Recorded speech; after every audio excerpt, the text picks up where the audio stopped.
மாண்புமிகு தமிழ்நாடு முதலமைச்சர் அவர்கள் இன்றைக்கு நம்மளுடைய தமிழர்களுடைய பாரம்பரியமான வீர விளையாட்டான ஜல்லிக்கட்டிற்கு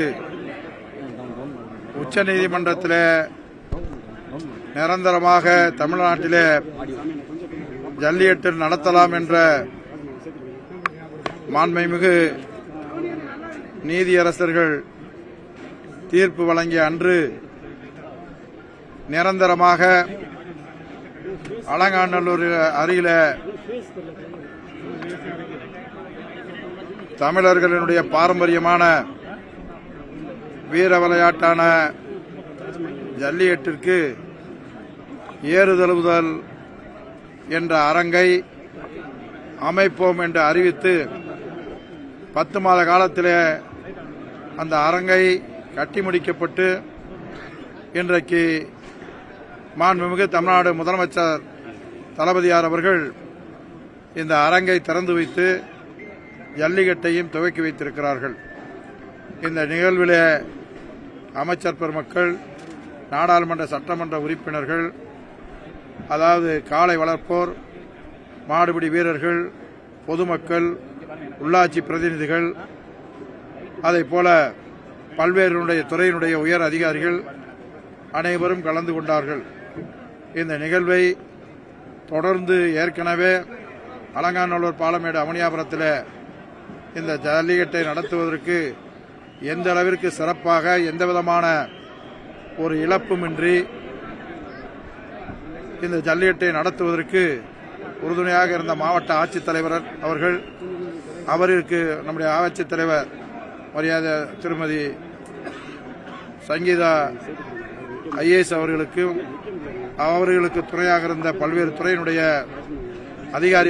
அதிகாரி பெருமக்கள், குறிப்பாக பொதுப்பணித்துறையினுடைய அதிகாரிகள், அந்த துறையினுடைய அமைச்சர் மாண்புமிகு வேலு அவர்களுடைய தலைமையில் சுற்றுலாத்துறையுடைய சார்பிலே இருந்தாலும் எல்லா துறையினுடைய அமைச்சர்களும் இதில் கலந்து கொண்டார்கள். அவர் முன்னின்று இந்த கட்டடத்தை கட்டி முடித்து இன்றைக்கு எல்லோரும் எதிர்பார்த்ததை விட மிக சிறப்பாக இந்த ஜல்லிக்கட்டை இன்றைக்கு துவங்கி வைத்திருக்கிறார். அதைப்போல இளைஞர் நலன் மற்றும் விளையாட்டுத்துறையினுடைய அமைச்சர் அவர்கள் அலங்காநல்லூரிலே அந்த ஜல்லிக்கட்டை துவக்கி வைத்தார்கள். இதையெல்லாம் சொல்வதற்கு காரணம், தமிழர்களுடைய உணர்வு, பாரம்பரியமாக இந்த ஜல்லிக்கட்டு என்பது நம்முடைய மாண்புமிகு முன்னாள் முதலமைச்சர் அவர்கள் இதற்கு சோதனை வந்தபோது அதனை உயர்நீதிமன்றம் வரை சென்று அந்த உரிமையை பெற்றதோடு உச்ச நீதிமன்றத்திலையும் அந்த தீர்ப்பை பெற்றுத்தந்து சட்டமன்றத்திலே சட்டமாக நிறைவேற்றி தந்தார்கள். அதனைத் தொடர்ந்து இன்றைக்கு இருக்கக்கூடிய நம்முடைய தமிழக முதலமைச்சர் அவர்கள் நம்மளுடைய உரிமைக்காக உச்சநீதிமன்றத்தில் அந்த வழக்குக்கு ஒரு தீர்ப்பை பெற்றுத்தந்தார் என்பது இந்த மக்கள் அனைவரும் அறிவார்கள். அப்படிப்பட்ட தமிழ் உணர்வுக்காக இந்த வீர விளையாட்டை இன்றைக்கு சிறப்பாக இந்த அரங்கத்திலே துவக்கி வைத்திருக்கிறார்கள். எந்த அளவிற்கு மக்களுடைய பொதுமக்களுடைய வரவேற்பை பெற்றிருக்கிறது என்பதனை தெரிவித்துக் கொள்கிறேன். இத்தனை வசதிகள் கொண்ட இந்த அரங்கு கட்டி முடிக்க எத்தனை மாதங்கள் ஆச்சு? இந்த அரங்கை ஏறத்தாழ 66 கோடி ரூபாய் செலவிலே 10 மாதங்களிலே கட்டி முடிக்கப்பட்டிருக்கிறார்கள். எனவே இந்த தொகுதியினுடைய சட்டமன்ற உறுப்பினர் தம்பி வெங்கடேசன் அவர்களும் இதில் முழுமையாக கலந்து கொண்டார். அதேபோல எங்களுடைய உள்ளாட்சி பிரதிநிதிகள் பல பேர் கலந்து கொண்டிருந்தாலும் கூட குறிப்பிட்ட காலத்திற்குள்ளாகவே இந்த அரங்கை கட்டி முடிக்கப்பட்டு இன்றைக்கு இந்தியாவிலேயே ஒரு ஜல்லிக்கட்டுக்கென்று முதல் அரங்கமாக தமிழ்நாட்டிலே தான் இந்த அரங்கம் அமைக்கப்பட்டிருக்கிறது. இது இன்றைக்கு எந்த அளவிற்கு சிறப்பாக நடைபெற்றது என்பதனை நீங்கள் அறிவீர்கள்.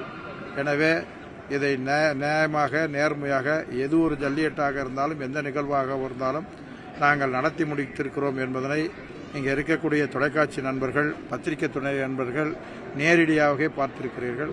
அதனால் எந்த விதமான பாகுபாடுவோ ஏற்றத்தாழ்வோ இல்லாமல் நிச்சயமாக தமிழக அரசு நடத்தியிருக்கிறது. குறிப்பாக மதுரை மாவட்டத்தில் ஆட்சியருடைய தலைமையில் இந்த ஜல்லிக்கட்டு சிறப்பாக நடைபெற்றிருக்கிறது.